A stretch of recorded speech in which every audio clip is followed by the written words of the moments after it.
সব সময় কি মাথা ঠান্ডা রেখে চলা যায়? তারপরেও কিন্তু ঠান্ডা মাথায় সব কিছু ভাবতে হবে। যা করতে হবে মাথা ঠান্ডা রেখে।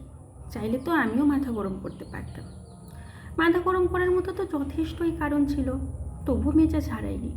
যার উপর সবচেয়ে বিরক্ত হওয়ার কথা, সেই কিনা আমার উপর বিরক্ত হয়ে বেজায় চটে গেল। ব্যবসায়ী লোকেদের খরিদ্দারের উপর রাখলে চলে?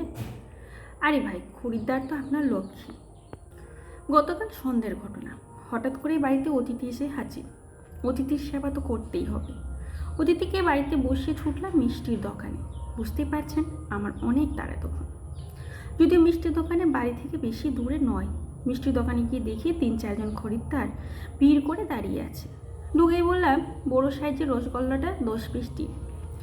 কে কার কথা শোনে? শুনবেই বা কী করে?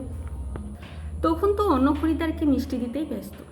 আরেকজন কম বয়সী যে ছেলেটি ছিল, তাকে তখন বললাম, ভাই 10 পিস বড় রসগোল্লা। পুরো কথাটা বলতেই দিল না, বলল একটু ওয়েট করুন, দিচ্ছি। এই কাকুকে ছেড়ে দিই আগে। ওই কাকু মোটামুটি 3-4 রকমের মিষ্টি নিল। একটু দেরি হলো। কাকুর হয়ে গেলেই লাইনে আমি আছি। ঠিক সেই মুহূর্তেই এক সুন্দরী এসে মিষ্টির দোকানে ঢুকলো। টানা টানা চোখ, চোখে আবার কাজল। মেকআপ টেপাক করে এমন করে সেজেছে, মনে হলো কোনো যাত্রা দলের নায়িকা। বয়স হবে কত হবে বোঝা মুশকিল, হবে হয়তো 20-র উপরে। আমাকে ঠেলে সরিয়ে দিয়ে আমার সামনে গিয়ে দাঁড়ালো। 22-23 বছরের তরুণ মিষ্টি বিক্রেতা তখন তরুণীর রূপে ঝলকে ঝলসে গেছে। মুখের মধ্যে যে একটা রুক্ষ বিরক্তির ভাব ছিল, সেটা সরে গিয়ে একটা হাসি হাসি ভাব রেখেছে মিষ্টি বিক্রেতা ছেলেটি। আমি বলে উঠলাম, ভাই 10 পিস বড় রসগোল্লা। আমাকে তো বলতেই দিল না ওই সুন্দরী।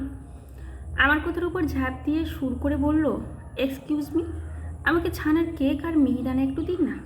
মিহিদানার মিহিসুরের কথায় মিষ্টি বিক্রেতা ছেলেটি গলে গিয়ে, দিচ্ছি ম্যাডাম বলে তৎক্ষণাৎ মিহিদানা ওজন করতে লাগলো। এই দৃশ্য দেখে আপনার গা জ্বলবে কিনা বলুন তো?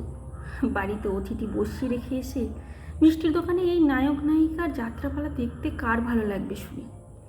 মাথা ঠান্ডা রেখে আমি ভাবলাম, এখানে আমাকেও অভিনয় করতে হবে মনে হয়। নায়ক নায়িকা তো আছেই, আমি যদি ভিলেন হই পুরো জমে যাবে। সঙ্গে সঙ্গে নায়িকার সামনে এসে দাঁড়িয়ে নায়ককে খুব মিষ্টি সুরে বললাম, আমাকে দাঁড় করিয়ে রাখলে? আমারও তো তাড়া ছিল। ততক্ষণে নায়িকা চিৎকার করতে শুরু করে দিয়েছে। উফ, একটু দেখে চলতে পারেন না? হাওয়াই চুটি দিয়ে পাটা একেবারে থেতলে দিল মনে হচ্ছে। সত্যি সব কানা লোকজন। মিষ্টি বিক্রেতা ছেলেটি উদ্গ্রীব হয়ে বলল, পায়ে একটু জল দেবেন না? খুব জোরে লেগেছে নাকি? ইচ্ছে করে তো কেউ পায়ে আর পা তুলবে না। মনে মনে তখন মিষ্টির দোকানের ছেলেটিকে গালাগালি দিচ্ছে, তোর জন্যই তো এসব হয়েছে, তুই আর কি বুঝবি?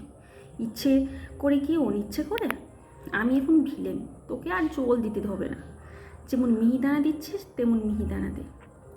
এদিকে আমি চাইলে একটা সরি বলতে পারতাম, বেলাইনে ঢুকে গেলে একটু সহ্য তো করতেই হবে। আমার রাগ নায়িকার উপরে ততটা নয় যতটা নায়কের ওপর। গাটা রিড়ি করছিল, তবু মাথাটা ঠান্ডা রেখেছি। নায়িকার মিষ্টি কেনা সম্পন্ন হতেই মিষ্টি বিক্রেতার নায়ক এবার আমাকে জিজ্ঞেস করো, দাদা আপনি কি চাইলেন? যেন 500 গ্রাম মিহিদানার সীতাভোগ, তাই তো? সেই যে তখন থেকে মিহিদানার মাথায় ঢুকিয়ে রেখেছে এসে, সব কি আর মাথা থেকে বেরোয়? আমি অন্যদিকে তাকিয়ে মুখ বলতেই দেখলাম 500 গ্রাম মিহিদানার সীতাভোগ ঝটপট করে ওজন করে বাক্সে প্যাক করে বলল, এই নিন। দুটো প্যাকেট দেখে আমি তো অবাক হওয়ার ভান করে জিজ্ঞেস করলাম, এ ভাই তুমি এসব কী দিলে? কেন মিহিদানার সীতাভোগ তো? একটু রাগ দেখিয়ে বললাম, কী শুনলে তুমি? তখন থেকে বলে যাচ্ছে 10 পিস বড় সাইজের রসগোল্লা, আর তুমি ধরিয়ে দিলে মিহিদানার সীতাভোগ। মনটা ভাই আর কোন দিকে থাকে? আরে আপনাকে জিজ্ঞেস করেই তো ওজন করলাম, আর আপনি বলছেন রসগোল্লা। বাড়িতে খাটুনি জানেন তো? মুচকি হেসে বললাম, আরে ভাই মেজাজ হারালে হবে? খরিদ্দার তো তোমার লক্ষ্মী। তাই বলে সবসময় যে লক্ষ্মী আসবে এমনটা তো নয়, লক্ষ্মীর সাথেও তো পেঁচাও আসবে, তাই না?